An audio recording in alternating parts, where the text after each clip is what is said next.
Você já parou pra pensar por que a gente só muda quando dói? Oi, eu sou a Sara, seja muito bem-vindo para mais um episódio do Então Deixa Eu Falar.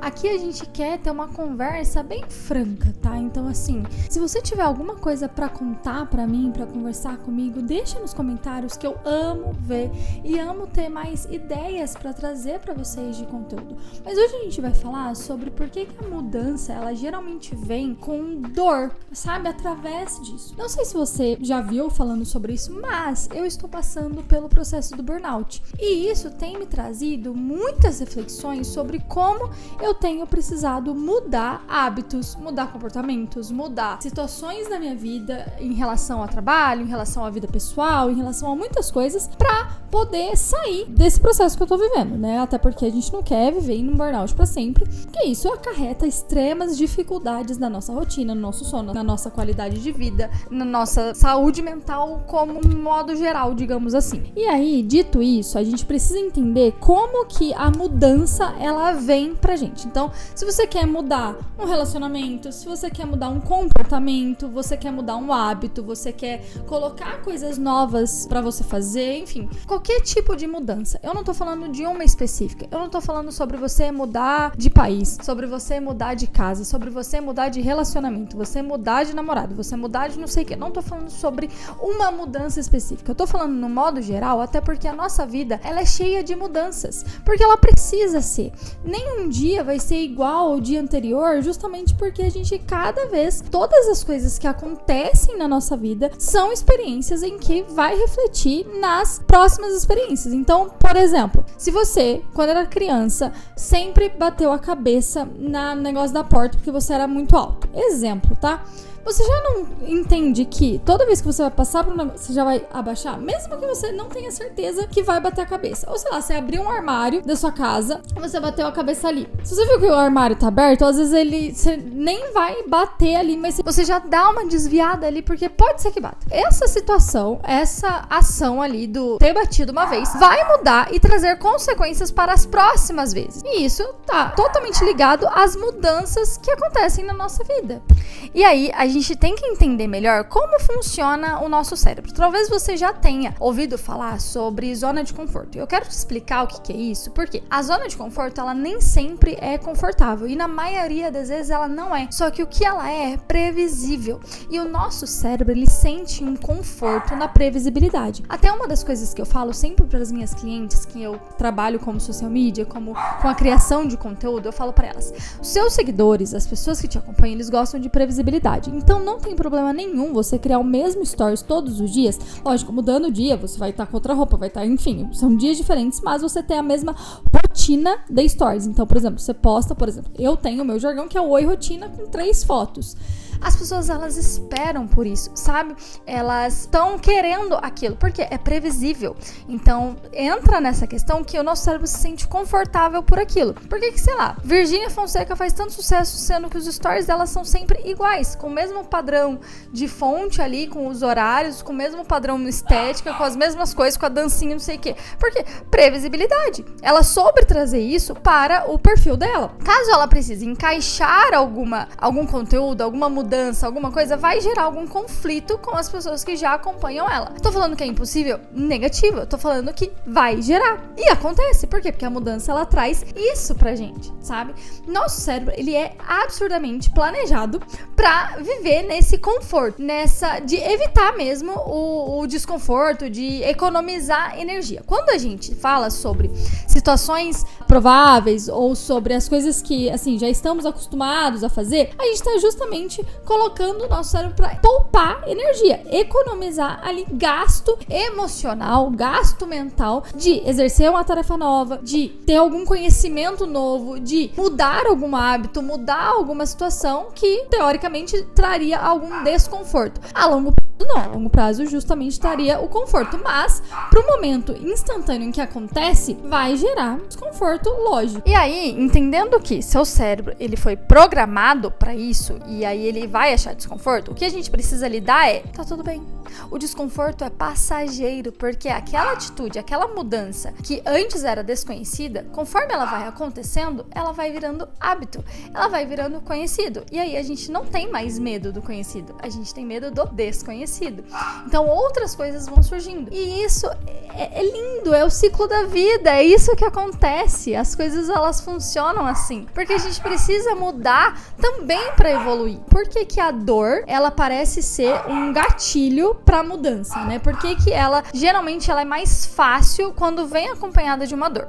O melhor exemplo que eu posso te dar é exatamente o que eu tô vivendo. Por que eu tive que esperar o burnout chegar pra colocar mudanças na minha rotina? E olha que ele nem chegou de uma forma destruindo tudo, digamos assim. Eu identifiquei ele numa fase em que eu estava ficando extremamente doente, eu me percebi dormindo pensando em trabalho, acordando pensando em trabalho, saindo pensando em trabalho, eu não conseguia sair de casa pra curtir amigos, pra ir pra igreja, pra fazer qualquer tipo de coisa sem pensar em trabalho. Toda a minha rotina, ela era voltada nas minhas demandas e nas minhas preocupações com, sei lá, porque além de tudo, eu sei que o burnout ele pode chegar pra qualquer tipo de trabalho, se você é CLT, se você empreende, se você faz qualquer coisa.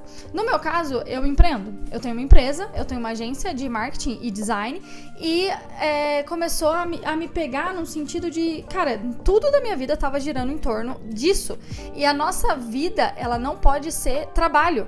O nosso trabalho tem que fazer parte da nossa vida. E aí eu identifiquei que essas coisas estavam acontecendo porque realmente eu tava todas as semanas doente. Eu lancei um curso no ano passado também e isso demandou muita energia minha, mental, e assim, muitas coisas deram errado, muitas mesmo. Então assim, se eu contabilizar o tanto de coisa que deu errado durante esse processo, foi assim, absurdo mesmo. Mas deu tudo certo, tem dado, eu vou voltar a falar sobre ele também, então me traumatizou um pouco, mas assim, são coisas que quando vem a dor, então, por exemplo, o burnout ter chegado, me fez obrigatoriamente ter que mudar alguns comportamentos. Tá sendo fácil? Não, de jeito nenhum, porque nunca vai ser fácil, acredito eu. Mas ela força a necessidade de ter que mudar.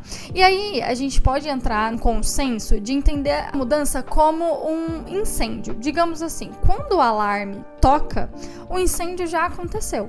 Então, o Paranauê ali já tá feito, né? Então, a dor é o alarme, digamos assim, só que ele já vem quando a fumaça já tá ali, já tá precisando acontecer, já tá precisando que ele venha. Então, a dor é esse alarme de incêndio. E você pode ter sentido a fumaça antes, você pode ter visto que precisava tocar o alarme, tem alguém querendo colinho, né, Catarina? Você quer participar do vídeo?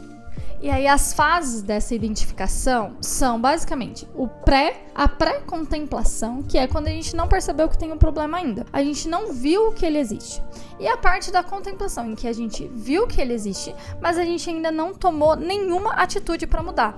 E a maioria das pessoas, e eu me incluo nisso, ficou por muito tempo nessa fase de contemplação. De saber que precisa mudar, de saber que precisa agir, de saber que precisa não sei o quê, mas nenhuma atitude eficaz pra isso. Por quê? Porque ainda tá tudo tranquilo, tô levando, tô deixando a vida me levar. A hora que precisar eu mudo, a hora que tiver que mudar, eu vou conseguir mudar. E aí isso vai prendendo a gente num ciclo vicioso de trazer mais dor pra gente, ao invés da gente ter aquela dor da mudança rápida bem entre aspas, mas aquela dor da mudança, a gente vai deixando chegar uma dor pra precisar mudar, ao invés de encarar logo que mudou, pronto, acostumou, tá tudo certo e a gente bola pra frente. E aí, Sara, então tem como a gente mudar sem necessariamente ter que doer, sem necessariamente ter que esperar alguma coisa acontecer pra gente ter que mudar? Lógico, é a gente estando disposto às mudanças, a gente se colocando disposto ao desconforto, sabendo que ele existe, a gente acredito que se torna muito mais consciente diante do desconforto e preparado pra ele. A gente não se prepara pra nenhum tipo de dor. Então, por exemplo, fui furar meu nariz, já faz uns anos, mas eu sabia que ia doer, eu sabia que ia ser desconfortável, mas em nenhum momento toda a minha preparação pra dor fez parar de doer. Sei lá, colocar gelo, ficar pensando na dor, ficar pensando, não, tá tudo certo, muita gente já furou, nananã. Todos os tipos de pensamento e coisas que eu tive não me fizeram sentir menos dor. Só me fizeram preparar pra aquilo. Doeu. Depois que passou. Simplesmente passou. Porque a mudança, ela vem acarretada com isso. Que uma hora ela passa, porque já aconteceu. E geralmente ela não permeia muito tempo. Agora imagina se eu tivesse ficado meses e meses e meses pensando em como seria furar. Pensando que eu queria furar, mas eu queria essa mudança estética em mim. Eu queria furar meu nariz e eu fiquei meses postergando isso por conta do medo, ou por conta do desconforto, ou por conta de tipo, ai não, vai doer, não sei o que. E aí eu vou evitando isso. Eu ia ficar nessa dor, nessa angústia por muito tempo, sendo que a dor de furar foi mínima, foi tipo assim, rápido, porque eu furei, acabou, passou, não tem mais aquela questão do, será que vai doer, como vai ser, eu não sei ainda, será que eu vou conseguir lidar, será que vai inflamar, será que vai infeccionar, será que não sei o que, e aí esse é o ponto que eu queria que a gente chegasse num consenso de, quando a gente se dispõe a passar pelo desconforto, é você que tá passando por ele e não ele por cima de você. Por quê? Porque você tá encarando ele de frente, você tá deixando ele acontecer, e aí ele vai ser muito rápido. Ele vai passar de uma forma rápida. Por quê? Porque você tá se dispondo ali a passar por ele. E o desconforto, ele não perdura por muito tempo. É essa questão, acho que a gente tem que mesmo que entender. Eu espero que tenha feito algum tipo de sentido. Tem muita coisa aqui que eu só fui falando e sem nem pensar muito, mas é porque são coisas que eu realmente tô vivendo. Acredito que você possa estar vivendo também, que você possa estar postergando lançar algo novo, postergando mudar algum tipo de serviço que você oferece, ou pensando em mudar a sua carreira, pensando em mudar um relacionamento, pensando em mudar, sei lá, qualquer tipo de mudança, e aí você tá adiando e deixando esse sofrimento do será que te impedir de passar pela mudança e deixar ela fazer a transformação em você. Então, se fez sentido pra você, me conta aqui nos comentários, eu quero muito saber. Se inscreve aqui no canal pra não perder nenhum dos outros vídeos. Eu vejo vocês no próximo episódio do podcast. Mentira, vem vlog antes.